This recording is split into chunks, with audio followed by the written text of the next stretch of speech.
आइए बात करते हैं मंडल सिद्धांत की। मंडल सिद्धांत प्राचीन भारत के महान राजनीतिज्ञ और कूटनीतिज्ञ आचार्य चाणक्य द्वारा रचित अर्थशास्त्र में वर्णित एक महत्वपूर्ण कूटनीतिक सिद्धांत है।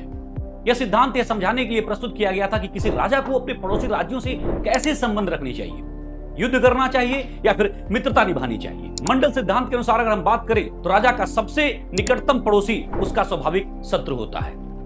सामान्यतः वर्तमान संदर्भ में भी आप इस चीज को समझ सकते हैं और कहा जाता है कि जो पड़ोसी राज्य है सामान्यतः शत्रु होता है और उसका शत्रु जो है यानी कि पड़ोसी राज्य का जो शत्रु है वह उसका स्वाभाविक मित्र होता है। कौटिल्य के अनुसार कोई भी राजा अपनी स्थिति को केंद्र मानकर आसपास के राज्यों के साथ रणनीतिक रूप से संबंध स्थापित करता है।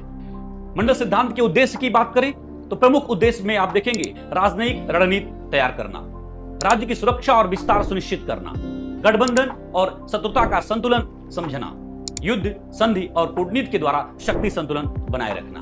बात अगर आधुनिक उपयोगिता की करें तो यह सिद्धांत आज के अंतर्राष्ट्रीय संबंधों में या आज के संदर्भ में बहुत ही उपयोगी है। निष्कर्षतः हम कह सकते हैं कि मंडल सिद्धांत के अनुसार शत्रु का शत्रु मित्र होता है। बात अगर उदाहरण की करें तो आप देखेंगे भारत और चीन एक दूसरे के अरी हो सकते हैं। भारत के मित्र जापान, वियतनाम जो कि चीन के पड़ोसी हैं, भारत के मित्र हो सकते हैं। पाकिस्तान चीन का मित्र है, इसलिए वह भारत का अरिमित्र होगा।